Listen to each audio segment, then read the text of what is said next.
जीवन में शांति और स्पष्टता की आवश्यकता हर किसी को होती है। हमारा मन कई बार उलझनों, तनाव और व्यर्थ के विचारों से भर जाता है। यह मानसिक बोझ हमें सुकून और प्रगति से दूर ले जाता है। गौतम बुद्ध की शिक्षाएं, जो ध्यान, सजगता और साधारण जीवन पर आधारित हैं, हमें सिखाती हैं कि किस प्रकार अपने मन को शांत किया जा सकता है। इस कहानी में बुद्ध की मन को शांत करने की सीख को विस्तार से समझाने के साथ साथ यह भी बताया गया है कि इसे हमारे जीवन में कैसे लागू किया जा सकता है। बहुत समय पहले की बात है, एक युवा व्यक्ति जो ज्ञान की तलाश में था, गौतम बुद्ध के पास पहुंचा। वह व्यक्ति बहुत ही बुद्धिमान, उत्साही और अपने विश्वासों को लेकर दृढ़ था, लेकिन साथ ही उसका मन कई सवालों और विचारों से भरा हुआ था। उसने बुद्ध से कहा, गुरुजी, मैं ज्ञान प्राप्त करना चाहता हूँ। कृपया मुझे सिखाएं कि मैं अपने जीवन को कैसे बेहतर बना सकता हूँ और सच्चे आनंद को कैसे पा सकता हूँ। बुद्ध ने उसे ध्यान से देखा और मुस्कुराए। उन्होंने कहा, ठीक है, पहले बैठ जाओ और आराम से चाय पी लो। युवक थोड़ा हैरान हुआ कि ज्ञान की बातों के बजाय चाय पीने की बात क्यों हो रही है, लेकिन उसने सोचा कि शायद यही सीखने का पहला कदम होगा। बुद्ध ने एक कप लिया और उसमें चाय डालने लगे। उन्होंने चाय तब तक डाली जब तक कप भर नहीं गया, लेकिन हैरानी की बात यह थी कि वे चाय डालते ही जा रहे थे, यहाँ तक कि चाय कप से बाहर गिरने लगी। युवक यह सब देख रहा था। उसने खुद को रोकते हुए कहा, गुरुजी, यह कप पूरा भर चुका है, इसमें अब और चाय नहीं डाली जा सकती, चाय बाहर गिर रही है। बुद्ध ने मुस्कुराते हुए कहा, बिल्कुल सही, यह कप तुम्हारे मन का प्रतीक है। तुम्हारा मन पहले से ही विचारों, धारणाओं और विश्वासों से भरा हुआ है। जब तक तुम इसे खाली नहीं करोगे, तब तक नया ज्ञान इसमें समा नहीं सकता। युवक इस जवाब को सुनकर चौंक गया। उसने धीरे धीरे महसूस किया कि वह अपने विचारों और विश्वासों के जाल में फंसा हुआ था। बुद्ध ने समझाया कि हमारे मन को शांत करना क्यों जरूरी है।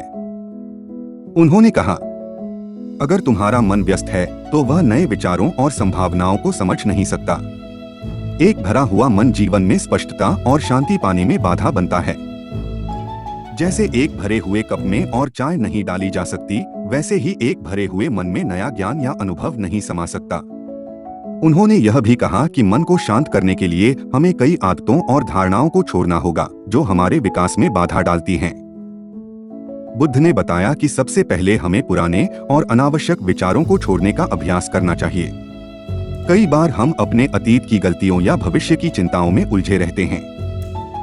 यह हमारे मन को बोझिल कर देता है।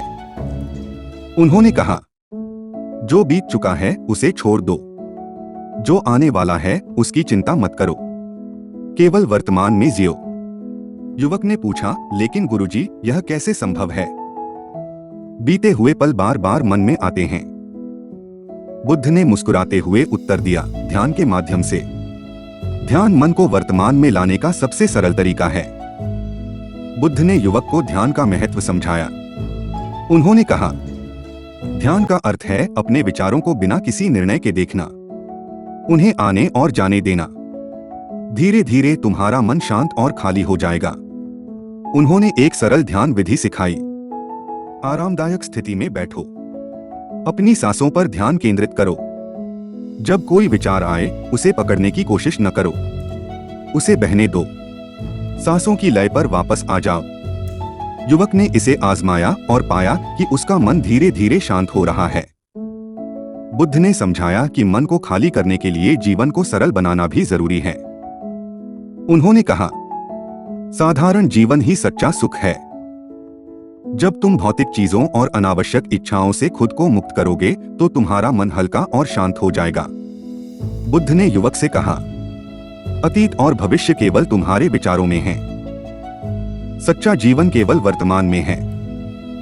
जब तुम पूरी तरह से वर्तमान में रहोगे, तब ही तुम्हारा मन खाली और शांत होगा। युवक ने पूछा, गुरुजी, मैं इसे कैसे कर सकता हूँ? बुद्ध ने उत्तर दिया, जो भी काम कर रहे हो उस पर पूरी तरह ध्यान दो। खाना खाते समय केवल खाना खाओ, चलते समय केवल चलो। विचारों में खोने के बजाय हर पल को पूरी तरह जियो। जब हम अपने मन को शांत करते हैं तो हमें जीवन को बेहतर तरीके से जीने की शक्ति भी मिलती है। यह कहानी और इसके साथ जुड़े सबक हमें सिखाते हैं कि कैसे मन को शांत और खाली करके हम सच्चे आनंद और शांति को पा सकते हैं। युवक ने बुद्ध की शिक्षाओं का पालन किया। उसने अपने मन को खाली करना सीखा और धीरे धीरे उसकी सोच और जीवन में बदलाव आने लगे। उसने महसूस किया कि जब उसका मन शांत होता है तो वह नई चीजों को सीखने और अनुभव करने में अधिक सक्षम होता है। बुद्ध की यह कहानी हमें सिखाती है कि अगर हम अपने मन को पुराने विचारों, धारणाओं और तनावों से मुक्त करेंगे तो हम जीवन को नई दृष्टि से देख पाएंगे। अगर यह कहानी आपको प्रेरित करे तो वीडियो को लाइक करें, शेयर करें और चैनल को सब्सक्राइब करें।